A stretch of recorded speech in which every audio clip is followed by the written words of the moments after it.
Hello everyone, my name is Julie, and I'd like to share my story with you.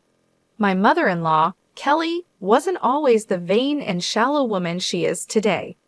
This transformation in her personality happened later in life, or at least that's what my husband, James, believes. Growing up, James and Kelly lived a modest life. They didn't have much, but they made do with what they had. When James was just 5 years old, his father passed away, leaving Kelly to take on the role of the family's breadwinner. She worked hard to provide for them, and they led a simple yet content life until James graduated from college and landed a great job. James is an extraordinary man, kind, intelligent, and humble. He earned a full scholarship to medical school and went on to become a doctor. Despite all his success, James has never let it get to his head. However, things began to change for Kelly as she started seeking a more luxurious lifestyle. I should mention that I don't have a job, and there are personal reasons for that, which I'll discuss later. But just because I'm not employed doesn't mean I'm poor or dependent on others. Unfortunately, when Kelly and I first met, she misjudged me. Perhaps it was the way I dressed or carried myself, but something about me seemed to rub her the wrong way. On our first meeting, Kelly turned to James and said, "Is this the girl you've been talking about? She's so plain and average. Why would you choose someone like her? Does she even have a job?" My name is Julie, and yes, I don't have a job, but that doesn't define my worth. Kelly, however, quickly labeled me as a gold digger and a parasite, assuming I was only with James for his money. She made harsh and unfounded judgments about my character. James stood by me and defended me, but the argument with Kelly quickly escalated, forcing us to leave. On the drive home, James apologized for his mother's behavior, admitting that she had crossed a line. He tried to comfort me, saying his mom wasn't the same person she used to be and asking me not to take her words to heart. Despite his reassurance, I couldn't shake the feeling that being around Kelly would be difficult. After all, she's the only parent James has left. I decided to step back and give Kelly some space. Cutting her off completely isn't an option, especially since we don't have much extended family. But I knew that finding a way to coexist with her would be a challenge I had to face. "I won't force you to be friends with her," James said, "but can you at least try to be civil when you're around her?" "I can be respectful towards your mom, James, but I doubt she'll do the same for me," I replied, feeling a mix of frustration and concern. "Don't worry, Julie," he reassured me. "I'll make sure she doesn't cross the line. If things get out of hand, we can talk about reducing contact. I love my mom, but I love you too, and I won't let her harass you for no reason." Despite James's assurances, I still felt uneasy about my relationship with Kelly. Even though James promised to stand up for me, I couldn't shake the feeling that things wouldn't be so simple. James and I got married 2 years after we started dating. Due to financial constraints, we opted for a small court wedding. At the time, James was sending a significant amount of money to Kelly every month, claiming it was for emergencies. Even after our marriage, he continued to send her money, which strained our finances. I didn't object because I believed he had the right to support his mom, but it wasn't long before Kelly became a real problem in our lives. She often spoke ill of me, gossiping with her friends and spreading rumors that I was a gold digger. At first, I tried to ignore it, but as the rumors began to affect my reputation, it became harder to brush off. Despite James's efforts to defend me, Kelly never treated me kindly. She seemed convinced that I wasn't good enough for her son. Then, one day, James came to me with surprising news. "My mom wants to invite you to a small party she's hosting," he said. I was immediately skeptical. "Why would she invite me when she clearly dislikes me?" I asked, not hiding my doubts. James explained, "She promised me she's trying to improve and wants you to be there." I know it seems odd, especially with her recent financial struggles, but she assured me she managed somehow. Despite my concerns, I agreed to attend the party. James was hopeful that his mom was making an effort, and I wanted to keep an open mind. I truly wanted us to mend our relationship and maybe even become friends. though I had serious doubts about whether Kelly would ever see me as more than an obstacle in her son's life. The next day, Kelly texted me, and I'd assumed it was to formally invite me to the party. However, her message took an unexpected turn. She started by talking about the party, which she planned to host at a 5-star hotel that everyone had been raving about. She seemed thrilled, promising her friends a fantastic time and planning to invite around 21 people. Curious about the details, I asked Kelly if I was invited to the party, especially since James had assured me that I was welcome. To my surprise, Kelly's response was laced with arrogance and disdain. She made it very clear that I was not invited, emphasizing how exclusive the event was due to her wealth, family status, and the supposed high-class nature of her friends. I was shocked and confused. James had genuinely believed that Kelly intended to invite me, and now I was faced with this unexpected coldness. When I mentioned my assumption that I was invited, Kelly responded with condescending remarks, implying that I wouldn't understand the complexities of planning such an event. Despite feeling hurt, I decided to maintain my dignity. I calmly acknowledged her message and made it clear that I wouldn't attend if I wasn't wanted. Kelly reiterated her stance, once again highlighting her class and status. It took all my strength to resist the urge to respond with anger. Disappointed and hurt, I chose not to share this incident with James. Instead, I decided to quietly wait for the day of the party. As the day of the party approached, Kelly, oblivious to the emotional impact of her actions, sent me a picture. It showed her and her friends dressed in designer outfits, flaunting their wealth and status on social media. I chose not to respond, instead focusing on my work and waiting patiently for what would happen next. After about 5 hours, I received a call from my dad. Here's a little confession. My dad owns the very hotel where Kelly was hosting her party. Unbeknownst to Kelly, 5 years ago, I inherited a substantial amount of money from my grandfather, which I wisely invested in my dad's business. As a result, I now receive a share of the profits from the hotel and other family-owned ventures.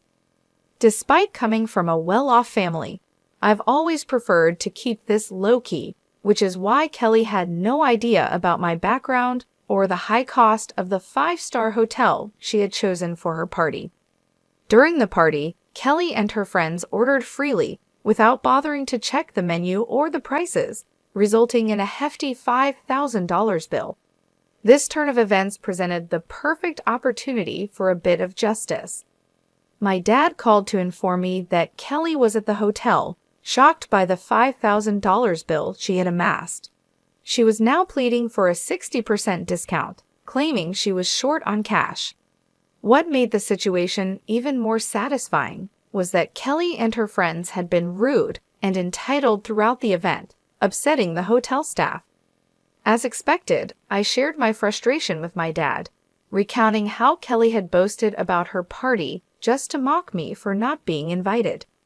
The irony wasn't lost on me here. She was flaunting a party she couldn't even afford.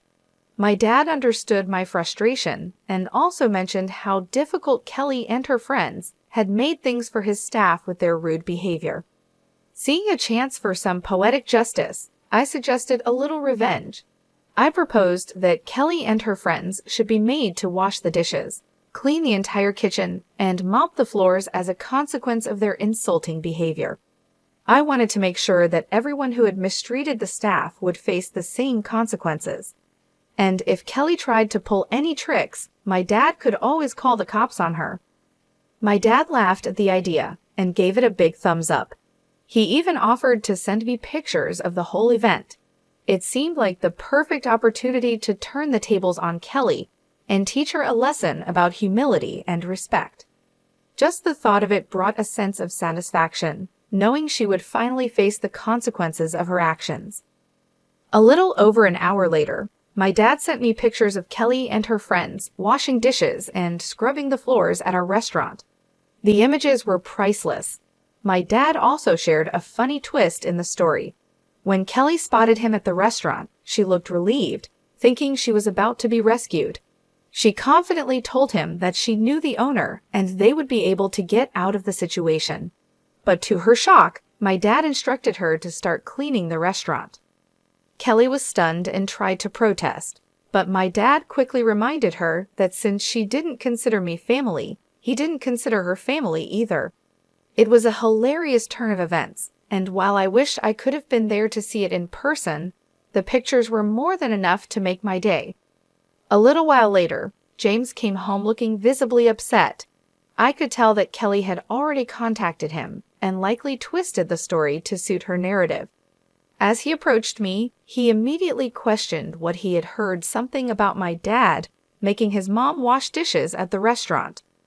I calmly explained the situation to James, letting him know that what happened was standard practice for us in such scenarios. Kelly had gone to our family's restaurant, racked up a $5,000 bill, and then claimed she only had $2,500 to pay. On top of that, she had harassed the staff, and her entire party had been a nightmare to deal with. Given the circumstances, I believed the consequences were more than fair. James seemed surprised by this and asked who Kelly had taken with her and what they had ordered. I informed him that she had taken 21 people and they had ordered a lot, especially the most expensive items on the menu. He expressed disbelief, saying that Kelly had told him she was only taking 5 people and had even invited me, but I had declined. I quickly clarified that things hadn't happened that way at all and showed him the text messages Kelly had sent me. James, wanting to fully understand the situation, asked to see the bills and the texts. I handed him my phone so he could read through everything, and my dad also sent him copies of the bills. To further illustrate what had gone on, I showed him pictures of the extravagant party Kelly had thrown. As James looked through the evidence, his anger grew. He immediately called Kelly to confront her, asking why she hadn't told him the full story. Kelly tried to downplay the situation, claiming she had only mentioned being short on cash and accused me of twisting the story to sabotage her. James wasn't having any of it. He pointed out that not only had she declined my invitation, but she had also insulted me by saying I wasn't classy enough for her. Kelly attempted to brush it off as a harmless joke, but James wasn't buying it. He pressed her on why she would spend thousands of dollars on a lavish party with friends while simultaneously disrespecting his wife. Kelly was left stumbling over her words, trying to justify her actions, but James made it clear that he was disappointed and shocked by her behavior. He couldn't believe she had spent $5,000 on food and drinks while treating me with such disdain. "I made a mistake by giving you money whenever you asked for it, Mom," James said firmly. "But guess what? I'm not giving you any more money ever again." Kelly, taken aback, responded, "But James, you've been so supportive for so long. You can't just stop now. It was a one-time mistake. Why are you overreacting?" "No, Mom, I'm not overreacting," James replied, his voice steady. "This isn't a one-time mistake. If you can't even consider my wife as family, I don't want anything to do with you. I kept hoping you'd change your mind, but you never did. I'm not going to pay you just so you can insult my wife and call her classless, especially when she has sacrificed so much to support you. This ends now." With that, James ended the call and blocked Kelly's number. He turned to me with deep regret in his eyes and apologized profusely for getting angry at me without knowing the full story. I forgave him because, in the end, he stood up for me when it really mattered. We had a serious discussion about Kelly and agreed that she would no longer be a part of our lives, at least for the time being. Although James is now a wealthy man, he understands the importance of staying humble. He found Kelly's behavior completely unacceptable, especially since it was directed towards me. I wholeheartedly agreed it was unfair, and I was ready to remove her from our lives for good.